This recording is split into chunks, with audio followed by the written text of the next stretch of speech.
Bonjour à toutes et à tous. Nous nous trouvons, comme dans d'autres de ces interviews, en direct de l'AHA 2017 à Anaheim en Californie, en face de Mickey. Mais on n'est pas là pour aller voir Mickey, on est là pour aller voir les résultats des grandes études. Et Serge Kovnator est allé voir les résultats de l'étude Fourier, plus exactement d'un sous-groupe de l'étude Fourier, qui est celui des patients qui ont une artériopathie des membres inférieurs. Alors, qu'est-ce qu'il y a comme différence? Est-ce que tu peux en 2 mots nous rappeler le principe général de cette étude Fourier et puis nous donner les résultats qui ont été présentés ici? Alors Fourier, c'est une étude qui teste bien sûr un anti-PCSK9 qui est l'évolucumab chez les patients à très haut risque et chez les patients qui ont un LDL cholestérol qui est assez bas au départ, 0,90 si je me souviens bien, avec comme objectif de faire baisser le plus bas possible. Et ce qu'on a observé dans la population générale, c'est un bénéfice indiscutable sur les événements. C'est la première étude d'outcome avec un inhibiteur de PCSK9, donc c'est quelque chose d'important. Dans cette population de Fourier, il y avait un sous-groupe PAD, c'était des patients qui entraient soit parce qu'ils avaient une artériopathie symptomatique, avec un IPS inférieur à 0,80, avec des antécédents de revascularisation. Naturellement, pas tous ensemble. Et puis, ça constituait donc un sous-groupe important, un sous-groupe dont on avait vu sur les résultats principaux qu'il avait également le bénéfice. Et là, ce qui nous a été présenté aujourd'hui, ce sont les résultats plus spécifiques de ce sous-groupe. Alors, pour une fois, on a une étude qui montre des résultats extrêmement intéressants, à la fois sur les événements cardiovasculaires, les MACE, mais à la fois sur le pronostic local membre inférieur. Et ça, c'est quelque chose qui nous manque. Oui, c'est ça, c'est pas fréquent dans l'artériopathie. Voilà. On a des résultats, en fait, de cohortes.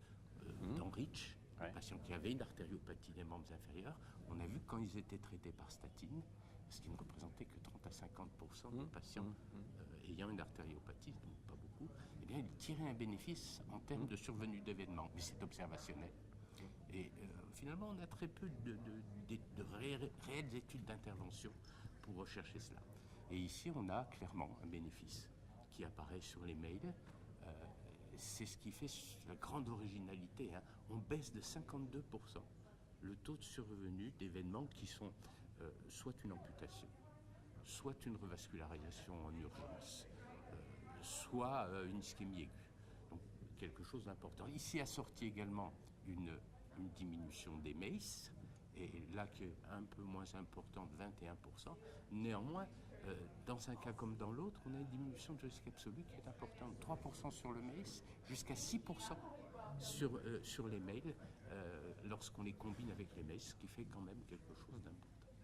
En termes de mortalité globale, moi j'aime toujours bien regarder la mortalité globale. Oui. C'est pas bien sûr l'objectif principal de ce type d'étude, mais c'est toujours intéressant de voir quand même si on a un peu un impact sur l'espérance de vie. Alors, qu'est-ce que ça donne? Sur l'étude en général, on avait vu que la mortalité totale n'a pas changé.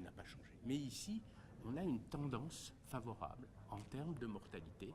De mémoire, on doit réduire de près de 20%, ce qui n'est pas significatif, mais qui est quand même quelque chose de non négligeable.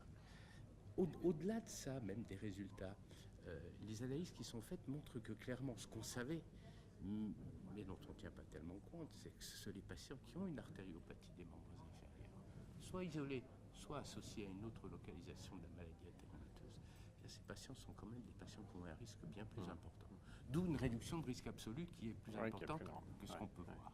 J'avais vu les chiffres de mortalité, justement, ils sont impressionnants. C'est 11,5% dans le groupe des artéritiques et 7,5% dans le groupe sans artériopathie. Donc ça fait beaucoup plus. Bien sûr. Bien sûr. Donc c'est vraiment une population importante à traiter, pour laquelle on est assez démuni jusque maintenant. Et là, avec un traitement intensif sur le LDL cholestérol, il semble qu'on ait des résultats qui sont réellement intéressants. Et on voit qui plus est qu'il ne suffit pas de traiter, mais que plus on traite et plus le LDL baisse et plus on tire bénéfice. C'est encore là un argument sur lower is better. On a vu dans un registre européen CCID que en fait, les patients qui ont une artériopathie et qui vont avoir une intervention, donc des patients sélectionnés, ne sont traités qu'à 80% par statine. C'est mieux que ce qu'on avait dans REACH, mais ils ont un LDL moyen à 0,90, ce qui est vraiment très au-dessus de ce qu'on attend. Donc, voilà un argument pour faire baisser assez fortement encore le LDL cholestérol.